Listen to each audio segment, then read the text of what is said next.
خدائی فیصلہ سنو، اللہ کے قرآن کا فیصلہ سنو، اللہ کے کلام کا فیصلہ سنو۔ جس کا کان میرا کلام سننے کے لیے تیار نہیں، جس کو میرا قرآن سن کے مزہ نہیں آتا، جس کو میرا کلام سن کے حلاوت نہیں آتی، جس کو میرا کلام سن کے لذت نہیں آتی، جس کی روح تازی نہیں ہوتی، جس کو لطف نہیں آتا، جس کو کیف نہیں آتا، جس کو سرور نہیں آتا، جو میرا قرآن سننے کو تیار نہیں، جو میرا قرآن آنکھوں سے دیکھنے کو تیار نہیں، جو میرا قرآن سننے سمجھنے کے لیے تیار نہیں، آؤ پھر خدائی فیصلہ سنو۔ فرمایا اولئک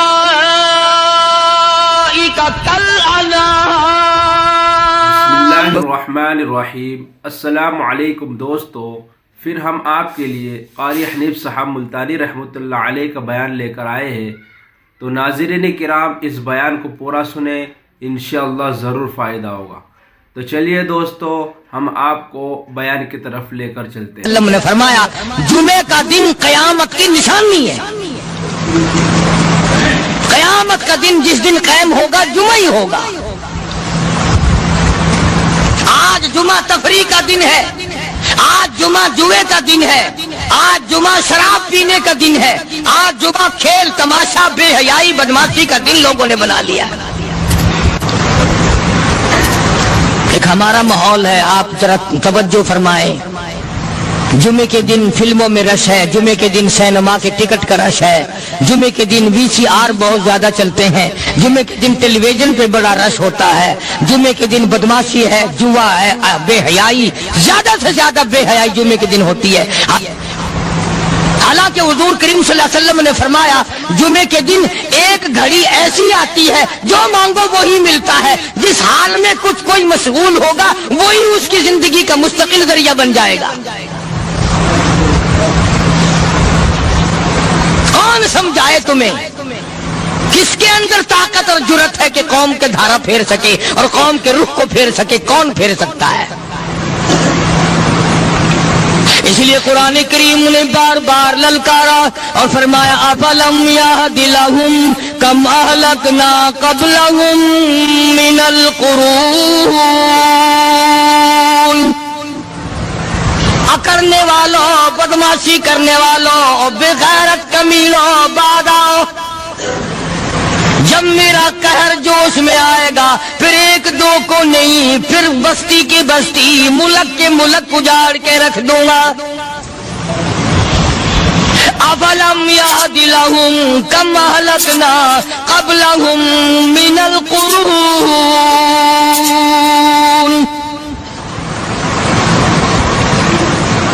میں نے قرن کے قرن اجاڑ دیے، میں نے روئے زمین کے مالک اجاڑ دیے، میں نے ملکوں کے بادشاہ اجاڑ دیے، میں نے وزیر اعظم اجاڑ دیے، میں نے گورنروں سے بھیک کے ٹکڑے منگوا دیے۔ میں وہ خدا ہوں وَتُعِزُّ مَن تَشَاءُ وَتُذِلُّ مَن تَشَاءُ بِيَدِكَ الْخَيْرُ إِنَّكَ عَلَى كُلِّ شَيْءٍ قَدِيرٌ۔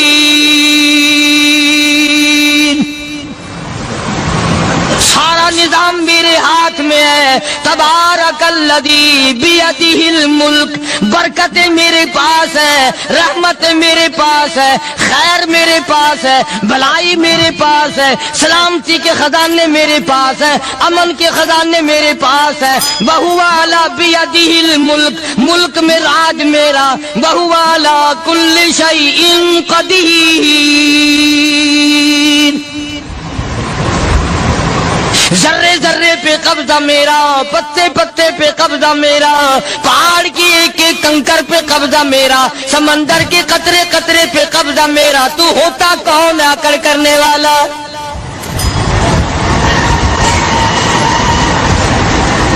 غور نہیں کرتے، سوچتے نہیں ہیں کہ کلام الہی ہمیں کیا بتانا چاہتا ہے۔ جناب عثمان رضی اللہ تعالیٰ عنہ فرماتے ہیں او لوگوں، میں نے ساری زندگی گزار دی، اسلام کے بعد جس دن سے میں نے کلمہ پڑھا آخری دم تک کوئی جمعہ ایسا نہیں، کوئی جمعہ ایسا نہیں گزرا اللہ کے نام پر میں نے ایک غلام خرید کے آزاد نہ کیا ہو۔ پہلے لوگ بھی جمعے کے دن درود پاک کی کثرت کرتے تھے، خیرات کیا کرتے تھے کہ 8 دن کا کفارہ ہو جائے، اللہ تبارک و تعالی راضی ہو جائے۔ آج کے دن قیامت آئے گی، نہ جانے میرا کیا حال بنے گا، کن لوگوں میں میرا شمار ہوگا۔ مدنی کریم صلی اللہ تعالی علیہ وسلم کا دربار لگا ہوا ہے، مجلس ہے آقا مدنی صلی اللہ علیہ وسلم کی۔ وہ کتنے مقدروں والے جوان تھے جو اپنے محبوب صلی اللہ علیہ وسلم کی مجلس میں بیٹھتے تھے، وہ کتنے خوش بخت اور خوش نصیبے والے لوگ تھے جو اپنے آقا کے سامنے بیٹھتے تھے۔ حضور کریم صلی اللہ علیہ وسلم نے فرمایا مجھے 3 چیزوں سے بڑی محبت ہے، 3 چیزیں بڑی پیاری لگتی ہیں، 3 چیزیں دنیا میں بڑی مرغوب ہیں مجھے۔ فرمایا ایک نماز میری آنکھوں کی ٹھنڈک ہے۔ سرکار کی پسندیدہ بات سنو، فرمایا نماز میری آنکھوں کی ٹھنڈک ہے۔ جو نماز پڑھتا ہے وہ میری آنکھوں کو ٹھنڈا کرتا ہے، جو نماز نہیں پڑھتا کیا مطلب، وہ مجھے رنج دیتا ہے۔ اور جامع ترمذی میں ایک حدیث موجود ہے، ارشاد ہے حضور کریم سب کہہ دو صلی اللہ علیہ وسلم کا، فرمایا کہ ہر پیر کے دن، ہر جمعرات کے دن ہر امتی کا نامہ اعمال میرے سامنے پیش کیا جاتا ہے۔ ہر امتی کا اعمال نامہ سرکار کے سامنے کر دیا جاتا ہے، تیرے فلاں امتی کا یہ عمل ہے۔ ذرا مسجد میں بیٹھے ہو، قبلے کی طرف منہ کیے بیٹھے ہو، لوگوں سوچو تو صحیح ہمارے اعمال نامے دیکھ کر آقا کو کتنا رنج ہوتا ہوگا، ہمارے کردار دیکھ کر، ہماری روسیائی کو دیکھ کر آقا کو کتنا رنج پہنچتا ہوگا صلی اللہ علیہ وسلم۔ ارے ہم نے حضور کی ذات اقدس کو رنج پہنچایا، پریشانی پہنچائی، تکلیف پہنچائی، پرواہ نہیں کرتے نمازوں کی، نوجوان بھی بوڑھے بھی حج کر کے بھی نماز پڑھتے لوگ، اور اب تو ویسے بھی دانا بینا لوگ ہیں۔ تو آپ نے ارشاد فرمایا کہ میری آنکھوں کی ٹھنڈک نماز میں ہے، 3 چیزیں مجھے پیاری ہیں پوری دنیا میں، 3 چیزیں پسندیدہ ہیں میری۔ سب سے پہلی فرمایا نماز میری آنکھوں کی ٹھنڈک ہے، قرۃ عینی فی الصلاۃ او کما قال النبی صلی اللہ علیہ وسلم۔ فرمایا جس امتی کا یہ دل کرے کہ میں نبی کی آنکھ ٹھنڈی ہو، اسے چاہیے کہ نماز پابندی سے پڑھے۔ دوسرا فرمایا وفادار عورت مجھے بڑی پسند ہے۔ حضور کریم صلی اللہ علیہ وسلم نے فرمایا وفادار عورت، ہائے ہائے ہماری ماؤں سے زیادہ وفادار کون ہوں گی۔ جناب عائشہ صدیقہ رضی اللہ تعالیٰ عنہ فرماتی ہیں کالی کملی والے کے گھر میں 3 مہینے چولہے میں آگ نہیں جلتی تھی۔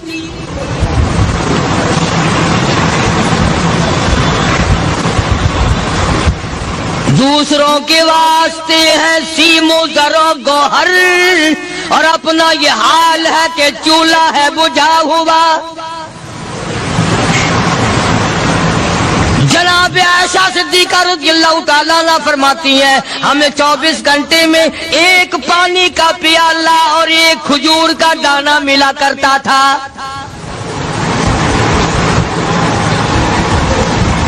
کبھی اپنی ماہوں کی خوراک تو دیکھو، خرچہ تو دیکھو، اور اگلی بات سنو تو حیران ہو جاؤ۔ جناب عائشہ صدیقہ رضی اللہ تعالیٰ عنہ فرماتی ہیں اس پیالے اور کھجور کی قدر بھی تب ہوئی جب وہ بھی نہ ملی۔ پیسوں کو برباد کرنے والوں، بے قدری کرنے والوں، ذرا سوچو تو صحیح کہ کیا گھر ہے محمد عربی سب کہہ دو صلی اللہ علیہ وسلم کا۔ اسی گھر سے خیر و برکت ملی صحابہ کرام کو، لیکن دنیا نہ تھی، بلڈنگ نہ تھی، کوٹھی نہ تھی، بنگلہ نہ تھا، چہل پہل نہ تھی۔ اچھا ایک بات اور آج یاد کر کے لے جاؤ، یہ تو مجبوری ہوئی نا، یہ تو ایک مجبوری ہوئی، پریشانی ہوئی، محتاجی ہوئی کہ پانی کا 1 پیالہ اور 1 کھجور کا دانہ ملتا تھا۔ اور اگلی بات سنو تو حیران ہو جاؤ، مجبوری اور چیز ہے، اختیار سے کرنا اور چیز ہے. جناب فاروق اعظم رضی اللہ تعالیٰ عنہ کی حکومت ہے. عائشہ صدیقہ رضی اللہ تعالیٰ عنہ سال کا خرچہ 12,000 روپیہ بوری میں بھر کر حضرت عمر نے حضرت عائشہ کے گھر پہنچا دیا. لو تمہارا یہ سال کا خرچہ آ گیا. سال کا خرچہ حضرت عمر رضی اللہ تعالیٰ عنہ نے جناب عائشہ صدیقہ رضی اللہ تعالیٰ عنہ کے پاس بھیجا. اتنا بڑا بورا بھر کر آیا. اللہ غنی، بجائے خوش ہونے کے، بجائے مچلنے کے، بجائے فخر کرنے کے، اپنی خادمہ سے فرمانے لگی. حضرت عائشہ خادمہ سے فرمانے لگی میں نے تو اپنے محبوب صلی اللہ علیہ وسلم کے پیٹ پہ پتھر دیکھے، میں نے تو کالی کملی والے کو فاقے کرتے دیکھا. خادمہ سے فرمانے لگی اس بوری کے اور میرے درمیان میں کپڑا لٹکا دے، میری آنکھ دیکھنا گوارا نہیں کرتی، میری آنکھ دیکھنا بھی گوارا نہیں کرتی. اس نے کپڑا لٹکا دیا. اس کے بعد خادمہ سے فرمانے لگی مدینے میں اعلان کراؤ جس کو خیرات چاہیے وہ عائشہ کے دروازے سے آ کے لے جائے رضی اللہ تعالیٰ عنہ. سارے مدینے میں اعلان ہوگا خیرات لینے والے آ جاؤ. شیئر ضرور کریں. ایک اور بات تھی اس وقت میں، ضرورت مند جاتا تھا، یہ نہیں کہ ٹیبک میں ہزاروں روپیہ پڑا ہوا پھر بھی مانگ کے کھانا ہے. جیب میں ہزاروں روپیہ پھر بھی مانگنا ہے، پلے سے نہیں کھانا. کہ جتنے بھیک مانگے ہیں نا بھیک مانگنے والے، 1 کروڑ روپیہ دے دو انشاءاللہ شام کو پھر بھی مانگے گا. اس کے مقدر میں بھیک مانگنا ہے. فرمانے لگی کچھ نہیں ہے. وہ خادمہ کہنے لگی کچھ نہیں ہے. اب وہ خادمہ کہنے لگی کہ اگر 1 ٹکے کا گوشت منگوا لیتی تو تم بھی اپنا روزہ کھول لیتی، گوشت سے میں بھی کھا لیتی. کیا جواب دیا اما عائشہ صدیقہ رضی اللہ تعالیٰ عنہ نے؟ فرمانے لگی اب تانا دینے سے کیا فائدہ، تو نے اس وقت یاد کیوں نہیں دلایا؟ اس لیے میں نے یہ واقعہ سنا دیا کہ پہلی بات سن کر کے تو آپ لوگوں کے دل میں بھی یہ بات آئی ہے نا کہ جی مجبوری ہے، چوری تو وہ کرنے سے رہی بیچاری، پریشانی جو ہوئی، غربت جو ہوئی، تنگی جو ہوئی، چلو پانی کا پیالے پہ گزر کیا. اور نہیں، یہ حضرات اختیاری بھی فاقہ کرتے تھے. اب 12,000 آیا اور افطار کرنے کے لیے چھچوا رہے، کھجور بھی نہیں. اور ہم تو خدا جانے کب کب تک کا انتظام سوچتے ہیں، پوتے پوتیوں تک کا انتظام جب تک نہ کر لیں اور اولاد در اولاد تک کا انتظام نہ کر دیں اس وقت تک ہماری تسلی تو ہوتی نہیں. اسی کو مجذوب نے بڑے عجیب طریقے سے سمجھایا، کہتا ہے کہ آنے والی کس سے ٹالی جائے گی، آنے والی کس سے ٹالی جائے گی، اور جان ٹھہری جانے والی جائے گی، روح رگ رگ سے نکالی جائے گی، تجھ پہ ایک دن خاک ڈالی جائے گی. تیرے رشتہ دار عزیز اقربا دھڑا دھڑ مٹی پھینک کے ایسے آئیں گے گویا تجھے پہچانتے بھی نہیں. بڑی بڑی عجیب باتیں کہی مجذوب علیہ رحمت نے. اللہ کی رحمت نازل ہو اس کی قبر مبارک پہ آمین کا. کہتا ہے سب کی سب ہیں راہ روے کوئے فنا، سب چل رہے ہیں فنا کی طرف. اب یہ جو ہم لوگ بیٹھے ہیں نا خوش ہو رہے ہیں، میری 50 سال عمر ہو گئی، میری 60 سال عمر ہو گئی، میری 40 سال عمر ہو گئی، میری 30 سال کم عمر ہو گئی. اور اصل بات ہمارے دماغ میں اپنے آپ کو آخرت کے لیے جس قدر ممکن ہو سکے تیاری کریں. آج کل بڑی رات ہے، سویرے اٹھو، کم سے کم صبح و شام ہر آدمی 1 تسبیح درود شریف کی، 1 تسبیح استغفار کی اور 1 تسبیح تیسرے کلمے کی، یہ تو کم سے کم ہو ہی جائے. بکواس کرتے سو جاتے ہیں، بکواس کرتے اٹھ جاتے ہیں. بلا ہے کوئی زندگی کا معاملہ؟ اللہ سے معافی مانگتا سو جا اور معافی مانگتا اٹھ جا. خدا کی قسم اللہ کا دریائے کرم جوش میں آئے. تو یہ ساری چیزیں میں نے لیے عرض کی تو وقت پورا کرنے والا حساب نہیں کہ نہ جانے کس کو توبہ کی توفیق ہو جائے. کم سے کم ان 3 تسبیحوں کو ہر مرد عورت لازمی پکڑ لے. 1 تسبیح درود شریف کی، 1 تسبیح سبحان اللہ والحمدللہ ولا الہ الا اللہ واللہ اکبر ولا حول ولا قوت الا باللہ العلی العظیم. اور ایک تسبیح استغفراللہ الذی لا الہ الا هو الحی القیوم واتوب الیہ یا استغفراللہ ربی من کل ذنب واتوب الیہ، اور ایک تسبیح درود شریف کی اللہم صلی علی سیدنا مولانا محمد وعلی آل سیدنا مولانا محمد مبارک وسلم وصلی علیہ۔ جب ایک مرتبہ درود بندہ پڑھے گا 10 بار اللہ کی رحمت آئے گی، 10 گناہ معاف ہوں گے، 10 درجے بلند ہوں گے، 10 خطائیں معاف کر دی جائیں گی، تو کتنا بڑا اجر ہے۔ خصوصاً بوڑھوں کو چاہیے کہ وہ گپوں میں اپنا وقت خراب نہ کریں۔ خدا کی قسم قبر میں جانے کے بعد تجھے ایک سانس کی مہلت ہے۔ پر مجھے اس بات کا افسوس ہے کہ آپ لوگ پورا مضمون سننے کی کوشش نہیں کرتے، بلکہ بعض لوگ بالکل اخیر میں سر سے، ایک ہے جمعے کی فضیلت حاصل کرنا، ایک ہے جمعہ پڑھنا، ایک ہے سیرو نہانا، اس میں بڑا فرق ہے۔ ایک ہے سر سے اتارنا اور ایک ہے اس کی فضیلت کا حاصل کرنا۔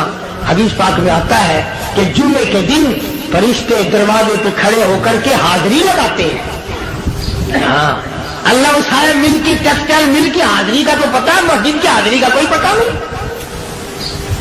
اگر دیر ہو جائے تو وہ گیٹ کیپر واپسی کر سکتا ہے، اگر دیر میں آیا تو یہ فرشتہ نہیں کہتا، وہ لانتی ہمارا پیچھے سے۔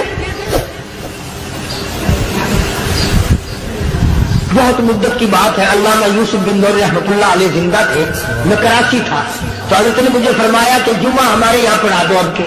میری والی وہ جمعہ پڑھاتا تھا ان دنوں میں، تو میں جب گیا تو ہم ایک چھوٹے سے دروازے سے داخل ہونے لگے۔ ایک پٹھان کہنے لگا پرلے دروازے سے چلو، میں بھی ادھر سے جاتا ہوں۔ میں نے کہا کیوں؟ کہنے لگا فرشتہ ادھر رجسٹر لیے کھڑا ہے، تم ادھر سے گھس جاؤ گے تمہارا حاضری نہیں لگے گا۔ وہ کہنے لگا فرشتہ بڑے گیٹ پہ کھڑا ہے، ادھر چلو۔ تو کم سے کم اس پٹھان کا تو یہ عقیدہ ہے کہ فرشتہ کھڑا ہے، اور تمہارا خیال یہ ہے کہ جمعے کے دن نہ فرشتہ ہے نہ خدا ہے، کوئی بھی نہیں ہے۔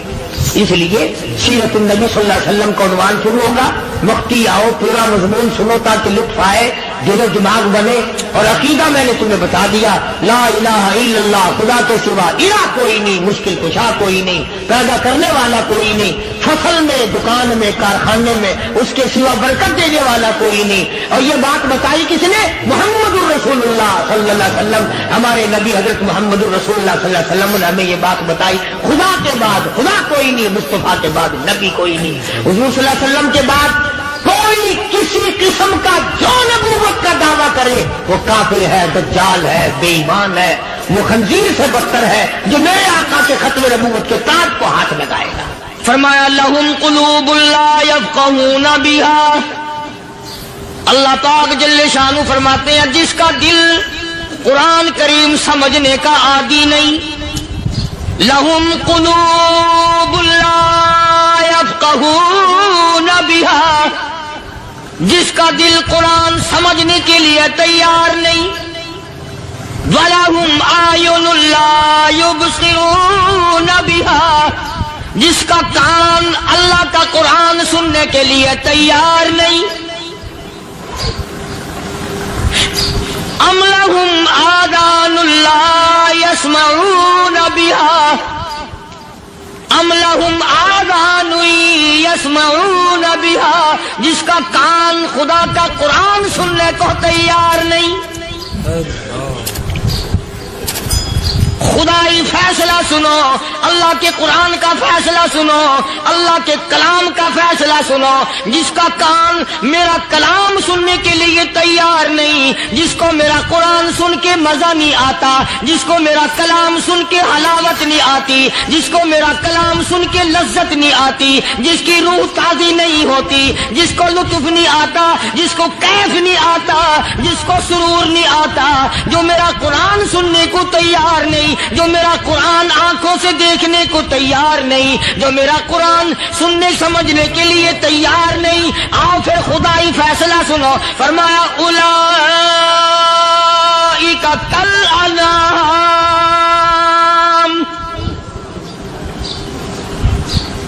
میرا فیصلہ نہیں، کسی پارٹی کا فیصلہ نہیں، کسی فرقے کا نہیں، کسی طبقے کا نہیں، کسی جماعت کا نہیں۔ فرمایا اولئک الانعام، کرنے والا مالک و خالق کہتا ہے مجھے اپنی کبریائی کی قسم یہ سارے جانور ہیں،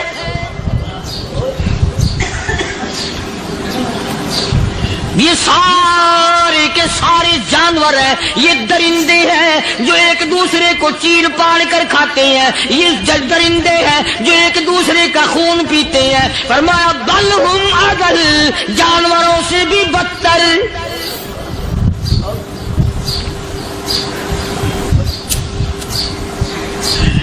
جس کے دل میں قرآن سن کر ترس نہیں، جس دل میں رحم نہیں، اپنے سے کمزور دیکھ کر جس کے دل میں شفقت نہیں، مہربانی کا مادہ نہیں، فرمایا وہ کوئی بندہ ہے، وہ تو جانور ہے۔ اور خدا قسم میں آ گیا، فرمایا بل ہم اضل، اس سے بھی بدتر۔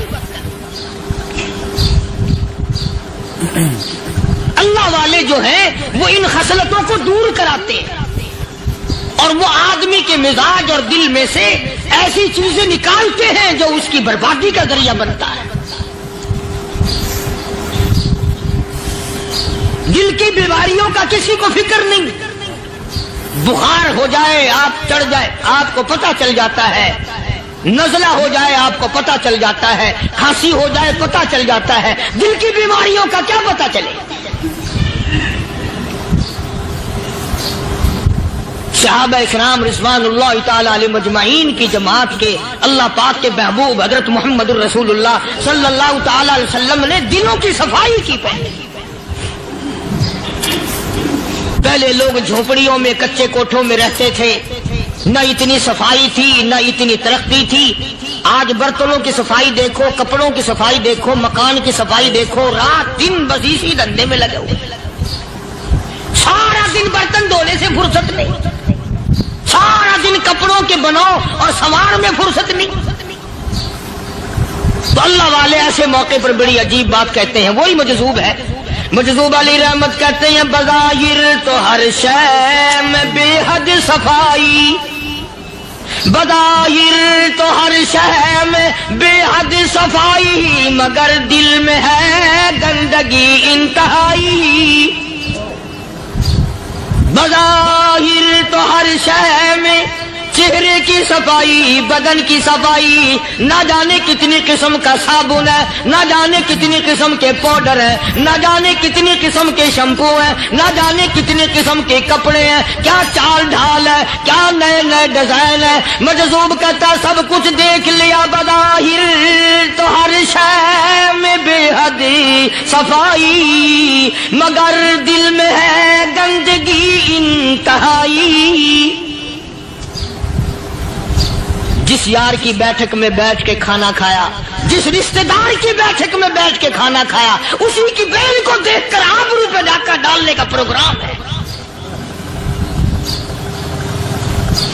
جس دوست کے گھر میں بیٹھ کے کھانا کھایا، اسی دوست کی بیوی کی عزت لوٹنے کا پروگرام ہے۔ پرانے زمانے میں اب بھی دلی جیسے شہر میں اگر دعوت کی جاتی ہے تو وہاں ایک تشتری میں نمک آتا ہے سب سے پہلے۔ عرب میں بھی دستور تھا پرانے زمانے میں، اگر کوئی دعوت کرتا، کوئی تقریب کرتا، سب سے پہلے نمک آتا تھا۔ ایک ایک انگلی ہر شخص نمک چاٹتا تھا۔ کیا مطلب؟ جس نے نمک چاٹ لیا اب وہ نمک حرامی نہیں بنے گا۔ اس گھر میں چوری کرنا، اس گھر کی آبرو کا غلط تصور لانا، اس گھر کے مال میں خیانت کرنا وہ حرام سمجھتا تھا جس گھر کا میں نے نمک چکھ لیا۔ اور مسلمانوں کی بات نہیں، ہندوؤں کی بھی یہ باتیں تھی۔ مولانا محمد علی صاحب جلندری سب قید رحمت اللہ علیہ فرمایا کرتے تھے کہ ایک سکھ تھا بہت بڑا ڈاکو، مسلمان اور ہندو مل کر اس کو ساتھ ملا کر کے لے گئے کہ یہاں اس گاؤں میں اس پنڈ میں ڈاکہ ڈالے۔ سفر کر کے گئے، تکلیف اٹھا کے گئے۔ اس سکھ ڈاکو نے پوچھ لیا کہ یہ کون سا گاؤں ہے کہ یہ فلانا ہے۔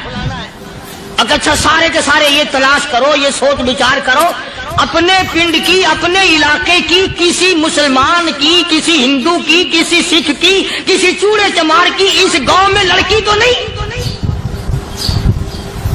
ہمارے یہاں سے کوئی لڑکی تو شادی ہو کے یہاں نہیں آئی ہوئی۔